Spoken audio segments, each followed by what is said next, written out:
Welcome to our executive market briefing. Today, we navigate the complex currents of global finance and India's burgeoning structural growth story. On the global front, central bank policy remains a dominant theme, with the Federal Reserve's rate hike expectations continuing to influence risk assets. The IMF's chief economist views the Fed's reduction in rate guidance as entirely appropriate. Yet Minneapolis Fed President Neel Kashkari suggests a rate hike is still possible this year. This policy tension, coupled with a strong US dollar, has placed gold under trim consideration, heading for its fourth consecutive weekly loss, despite recent minor gains as the dollar experiences a brief pullback. The forthcoming US jobs data will be critical in shaping future rate bets. Commodity markets are experiencing significant volatility, particularly in crude oil. Prices initially fell up to 2% and headed for weekly losses as fears eased around Strait of Hormuz supply disruptions. However, subsequent reports of U.S. strikes on Iran after accusations of ceasefire violations near the strait and an attack on a cargo ship near Oman caused a temporary rebound before crude again resumed losses, falling below $70. Saudi Aramco's resumption of oil loading at Ras Tanura did provide a boost to supply confidence. This geopolitical backdrop, alongside a broader dip in two-year yields as Hormuz flows rose, signals a nuanced outlook for energy inputs, requiring careful assessment of supply chain resilience. The global technology sector is undergoing a significant re-evaluation, marked by a broad sell-off impacting Nasdaq and S&P. Japan's Nikkei also fell sharply due to reports of an OpenAI IPO delay, which has created considerable market jitters.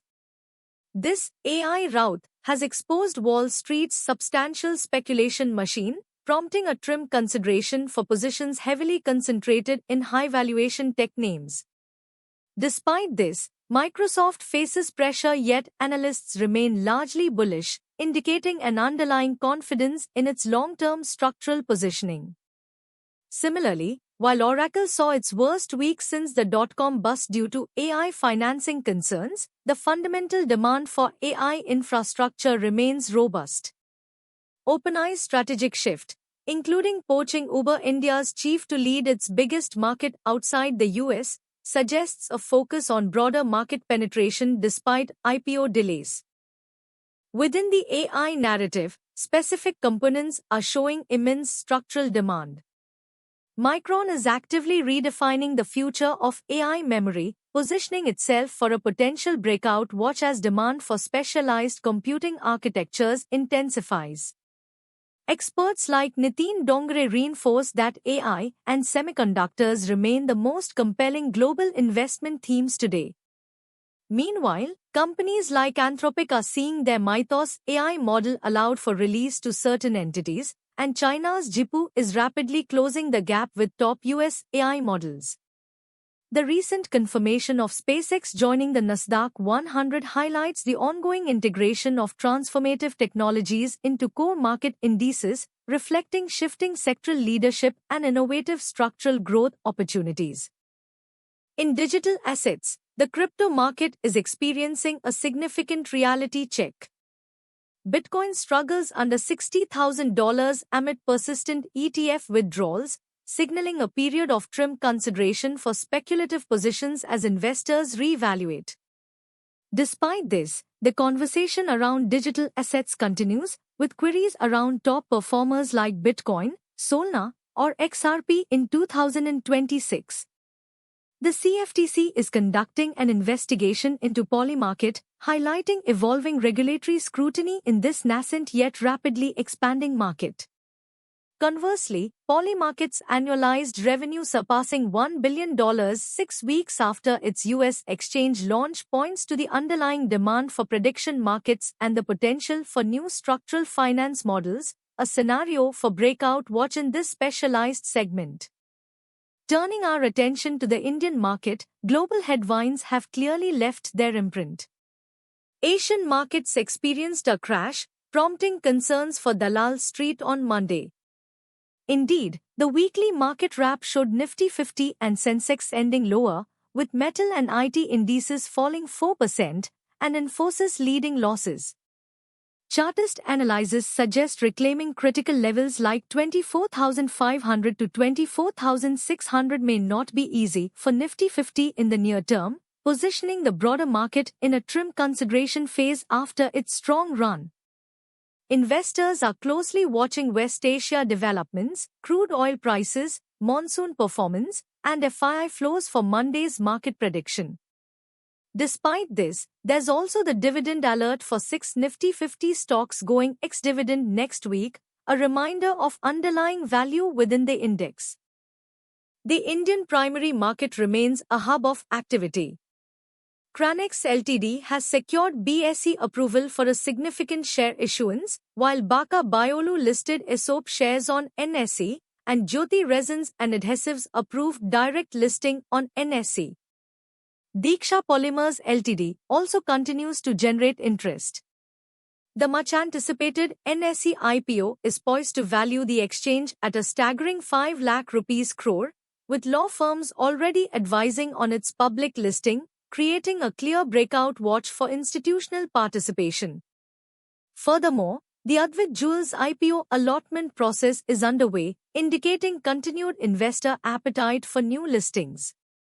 The broader message from the NSE chief is for companies to focus on business growth and profitability rather than solely share price, aligning with a structural investment philosophy, with listing viewed as a vital tool for MSME and startup scaling. Within Indian equities, specific thematic opportunities are emerging. Goldman Sachs India bets have seen 8 stocks rally significantly in CY26, with one new addition, signaling focused institutional conviction.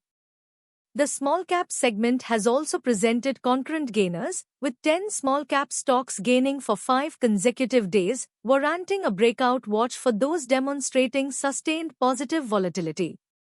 In healthcare, demand is significantly outstripping supply in Noida, leading Mofussil to prefer Medanta and Max Healthcare. These sectors represent structural tailwinds that astute investors are carefully evaluating for long-term alpha generation, focusing on companies with robust fundamentals and compelling growth trajectories. The consumer sector in India is also under scrutiny, with Q1 earnings previews from Nomura for majors like Nestle and Titan. While these bellwether stocks offer stability, attention is also drawn to companies like Jyoti Labs, whose shaky earnings are seen as potentially just the beginning of its problems, putting it under trim consideration for existing allocations.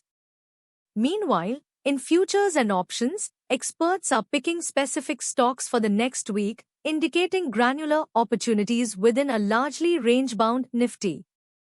These developments underscore the importance of discerning individual company performance and sector-specific catalysts amidst broader market trends. The interplay of global commodity prices and domestic economic factors remains crucial for India. Crude oil at $65, combined with a consumption boom, is seen as a new shield for the rupee, as articulated by Dinshaw Irani's big market calls. This suggests a potential resilience for the Indian currency despite global pressures. Concurrently, India has swung to a premium on gold with price retreat, even as China's demand remains muted, indicating divergent regional dynamics in precious metals. These commodity and currency movements are vital components in assessing India's macro stability and its relative attractiveness within emerging markets.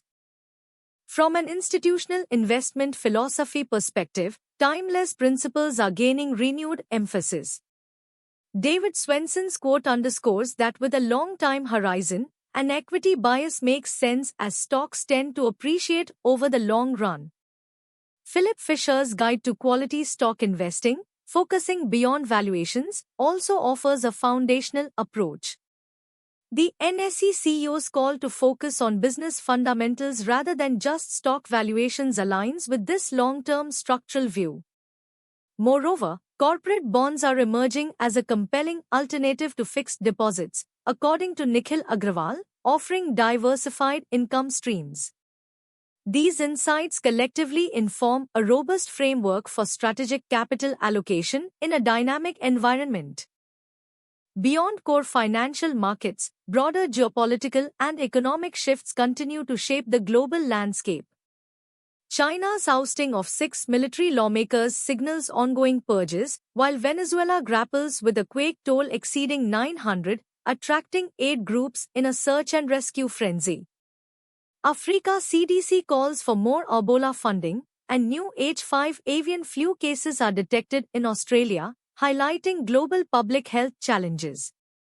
BYD's Wang is holding talks across 5 provinces in Shaanxi, showcasing strategic business expansion.